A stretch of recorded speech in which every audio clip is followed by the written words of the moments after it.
Bagaimana kalau saya bilang target uang yang selama ini Anda kejar sebenarnya terlalu kecil? Bukan karena Anda malas, bukan karena Anda tidak bekerja keras, bukan karena Anda kurang pintar, tetapi karena Anda sedang menghitung masa depan yang menggunakan nilai uang hari ini. Dan kesalahan itu membuat jutaan orang bekerja puluhan tahun lalu tiba di usia tua dengan kenyataan yang jauh berbeda dari yang mereka bayangkan. Saya menyadari hal ini beberapa tahun terakhir saat menjalankan usaha. Ketika pertama kali memulai bisnis, saya punya target yang sederhana, punya tabungan, punya rumah, punya kendaraan, punya usaha yang berjalan. Dan dalam pikiran saya, kalau suatu hari punya uang 1 miliar rupiah, hidup pasti aman. Terdengarnya masuk akal. Tapi kemudian saya mulai melihat sesuatu yang harga tanah naik, harga material naik, biaya pendidikan naik, biaya kesehatan juga naik. Bahkan secangkir kopi yang dulunya beberapa ribu rupiah sekarang bisa puluhan ribu. Lalu saya bertanya kepada diri sendiri, kalau semua harga terus naik, apakah target uang saya juga ikut naik? Atau saya masih mengejar angka yang sebenarnya sudah kehilangan nilainya? Dan dari situlah cara pandang saya terhadap uang berubah total. Kesalahan terbesar orang tentang uang. Mayoritas orang berpikir masalah keuangan mereka ada pada kekurangan tabungan. Padahal seringkali masalah sebenarnya adalah mereka memiliki target yang terlalu kecil. Bayangkan seorang berusia 25 tahun, dia berkata, saya ingin punya aset 5 miliar sebelum pensiun. Angka itu terdengar besar, tetapi kenyataannya 5 miliar kapan? Hari ini atau 35 tahun lagi. Karena uang 5 miliar hari ini dan uang 5 miliar tiga dekade mendatang adalah dua hal yang sangat-sangat berbeda. Dunia tidak diam. Nilai mata uang terus berubah. Inflasi terus bekerja dan inflasi adalah pencuri paling sopan yang pernah ada. Dia tidak merampok Anda sekaligus, dia mencuri sedikit demi sedikit setiap tahunnya. Sampai akhirnya Anda sadar, uang yang dulu terlihat besar ternyata tidak lagi cukup. Inilah alasan mengapa banyak orang tua yang dulunya merasa aman secara finansial akhirnya tetap harus bekerja. Mereka hasil mencapai target, tetapi targetnya salah. Kenapa menabung saja tidak akan menyelamatkan Anda? Di sekolah kita diajarkan menabung, dan itu baik. Tetapi ada satu masalah, menabung bukan strategi menjadi kaya. Menabung hanyalah strategi bertahan. Kalau penghasilan Anda 5 juta dan Anda menabung 500 ribu per bulan, masalah utamanya bukan tabungan Anda. Masalah utamanya adalah kemampuan menghasilkan uang Anda masih berada di level yang sama. Dan ini pelajaran yang saya pelajari dengan cara yang cukup menyakitkan. Saat usaha sedang sepi, saya pernah berpikir bahwa solusi dari semua masalah adalah modal.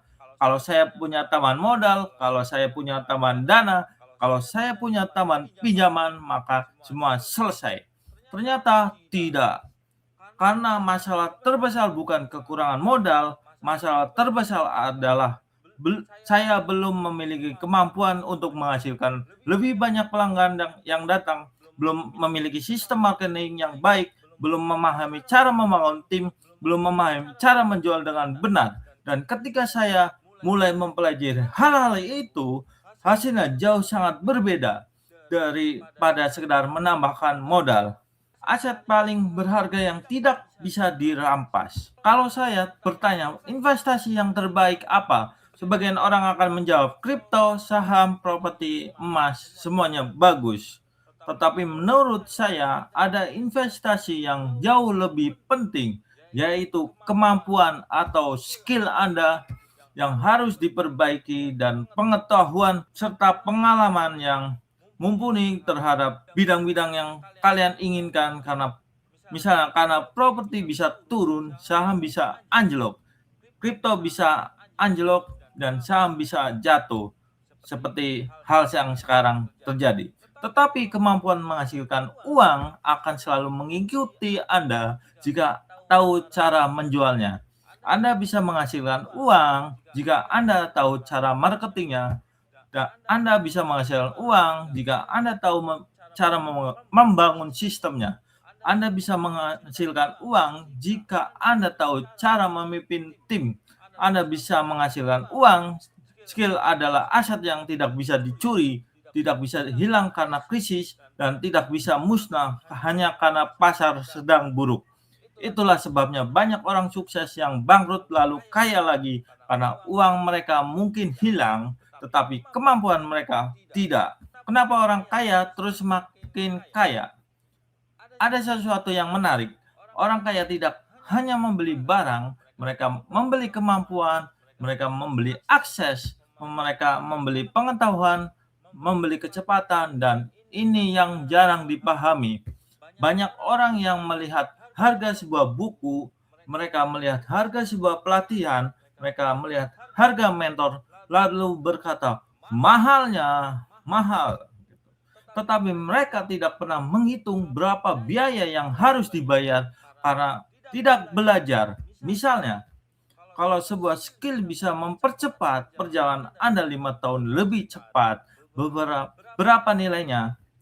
Kalau sebuah pelajaran bisa menghindarkan Anda dari kerugian ratusan juta atau bahkan miliaran, berapa nilainya? Orang sukses memahami bahwa waktu adalah aset yang lebih berharga daripada uang. Karena uang bisa dicari kembali, tetapi waktu tidak. Banyak orang yang berpikir mereka sedang berjuang melawan kemiskinan, padahal sebenarnya mereka sedang berjuang melawan versi lama dari diri mereka sendiri, karena setiap level penghasilan membutuhkan level kemampuan yang berbeda.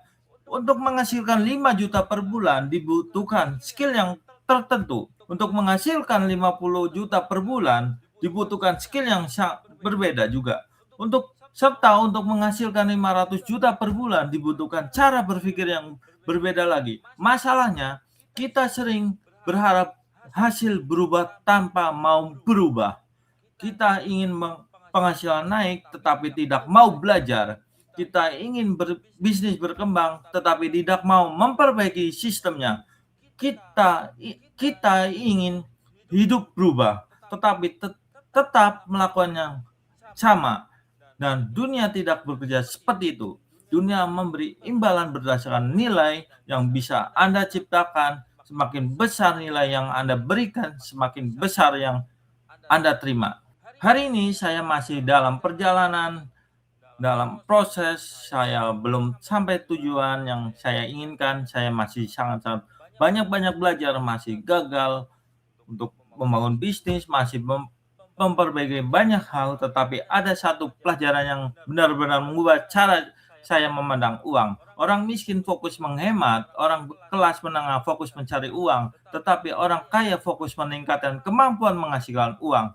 Karena mereka tahu pendapatan adalah hasil, skill ada penyebabnya, dan selama penyebab terus diperkuat, hasilnya akan mengikuti.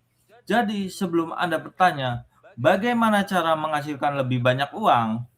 Mungkin pertanyaan yang lebih tepat adalah skill apa yang harus saya pelajari hari ini agar nilai saya di masa depan menjadi jauh sangat lebih besar.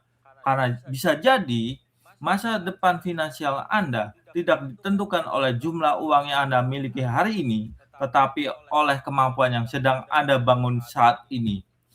Saya Tommy Wijaya, ini adalah Tom Story perjalanan usaha saya. Dan sampai jumpa di cerita berikutnya di next video. Jangan lupa subscribe dan follow akun saya. Sampai di next video.